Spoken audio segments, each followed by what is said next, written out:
Today we are going to see Lensmaker's formula. So in the previous class we have derived the equation for refraction at a transparent spherical surface. When light is traveling from one medium to another medium having high refractive index. The medium is having a curved spherical surface. We have got the relation. And the relation which we have got was, I'll write the relation first. Which was the relation we have got? Minus n1 by u plus n2 by v is equal to n2 minus n1 by r. This was our standard equation. Here we have two surfaces, two spherical surfaces. One surface is xp1y and other surface is xp2y. So we have a convex lens. A convex lens has two spherical surfaces having different radii of curvature or same radii of curvature. One surface is xp1y here and other one is xp2y. And we have the principal axis here. Now you can see these are centers of curvature. C1 is center of this curvature C1, and for this surface this is center of curvature C2. For xp1y center of curvature is C1 and xp2y center of curvature is C2. Now we can mark R1 and R2. R1 is the radius of curvature of xp1y R1, and for xp2y R2 is the radius of curvature. Okay. Now we have an object placed. This is a rarer medium having refractive index n1. This is also a rarer medium having refractive index n1. But this is a denser medium, a lens having refractive index n2. This is a denser medium, these two are rarer medium. So we have placed an object at O on the principal axis. Now the light rays on the object will fall on the surface xp1y. If there were no second surface, if this should have been the entire denser medium, from here to here it was the entire denser medium, the light ray should have been converged at this point. We should have the light ray should have converged at point I dash, and we should have got the image at I dash. If there were no surface xp2y, if that surface was absent, the image should have formed at I dash. This should have been the image distance v1. But since we have this surface xp2y second surface, the light rays will converge more and it will produce the image at I. This is the final image. This was the image formed when this region was completely filled with a denser medium having a refractive index n2. That's why I have put a dotted line. Now this image does not exist. This image was existing when there was no second surface xp2y. And if there were no surface xp2y, this should have been the image. If there is a surface xp2y, the image is formed at I. So v is the image distance and u is the object distance. Okay.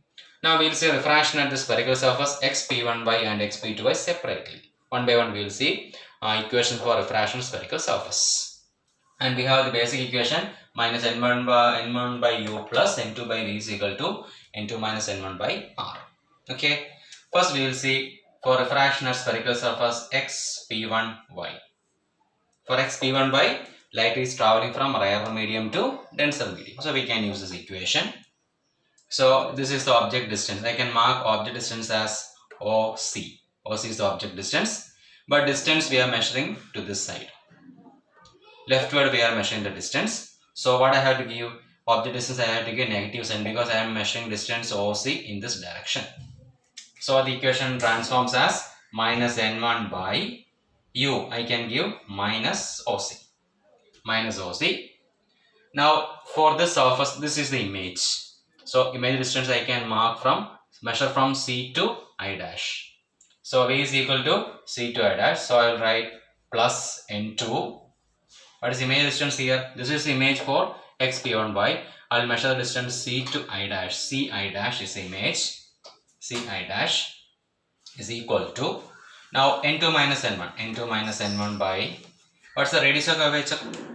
For xp1y, we have the radius of curvature. This is the radius of curvature rightward and it will be r1.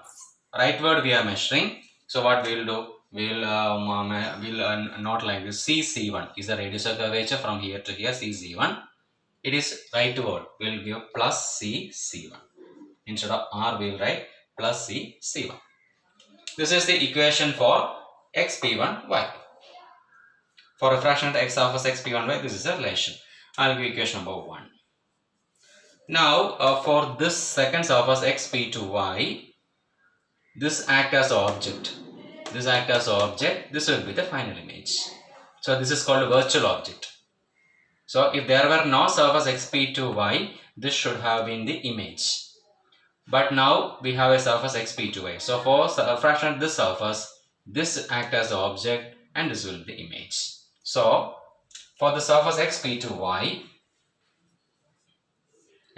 means light rays traveling from denser to rarer medium. So we need to change the equation of spherical surface. The equation will be, here we have to change the equation like minus n2 by u plus n1 by v. We need to change the symbols. Is equal to n1 minus n2 by r. Now we are going to apply the symbols for u, v and r. This is the object. So what is object distance? C to I dash. So u should be right word. So u should be C I dash. So I am going to give C I dash for minus n2 by C I dash. C I dash, I am giving positive value. Minus is already there. I am giving positive C I dash. Why I am giving positive value? I am measuring it right word. That's why I am giving positive. Now, second I need to write n1 by. What is the image here?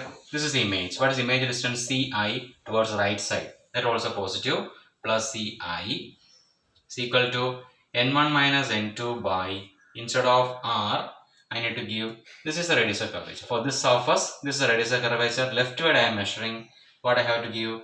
C2. It is minus C2. This is equation number 2. Now I am going to add these two equations, equation 1 and equation 2. When I add these equations, you can see that here we have n2 by Ci dash. Here we have minus n2 by Ci dash. This is a minus term, this is a positive term.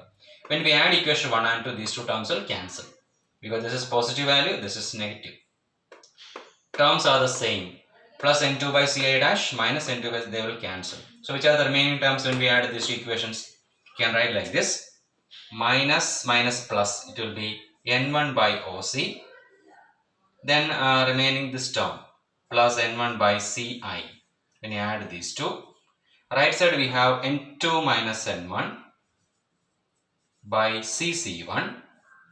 Here we have this minus I am taking inside, so this will change like this, plus n2 by n1. This minus I am taking this side. What will be the value of c2? Okay, again I can take common n2 minus n1 here. n1 by oc plus n1 by ci is equal to n2 minus n1 into, inside bracket I have 1 by cz1 plus 1 by cz2. Okay. Now I am going to give symbols, means the optical symbols like u, v, and u and v, and radius of curvature for OC. Then Ci I have here n1 by Ci. So what is OC? OC. This is object distance. This is leftward. So I can give OC is equal to minus u. What is Ci? Ci is rightward. Ci. It is plus v. Why it is plus v? We are measuring image distance rightward. And what is CZ1? CZ1 means CZ1 we are measuring rightward. R1 is positive plus R1. What is CZ2? We are measuring the distance leftward. It will be negative minus R2. Substituting these terms here, you will get n1 by OC is equal to minus u plus n1 by what is Ci? Ci is equal to v is equal to n2 minus n1 into what we have 1 by cc1. cc1 is equal to plus r1, so 1 by r1. cc2 is minus r2, so minus 1 by r2. I am dividing n1 throughout each term. I am dividing by n1. What I will get? Minus 1 by u plus 1 by v. n1 I need to divide here also. I will get n2 by n1 minus 1 into 1 by r1 minus 1 by r2. So we have learned in lower classes, that is lens formula. What is lens formula? Lens formula is 1 by v minus 1 by u is equal to 1 by f. So 1 by v minus 1 by u, I should give here 1 by f. 1 by f is equal to n2 by n1 minus 1 into 1 by r1 minus 1 by r2. This is called a Lensmaker's formula. Lensmaker's formula is 1 by f is equal to n2 by n1 minus 1 into 1 by r1 minus 1 by r2. Okay, this is Lensmaker's formula. So the Lensmaker's formula relates the focal length of a lens with the refractive index of transparent medium, means denser medium and rarer medium, then radius of curvature of each surface. Okay, thank you.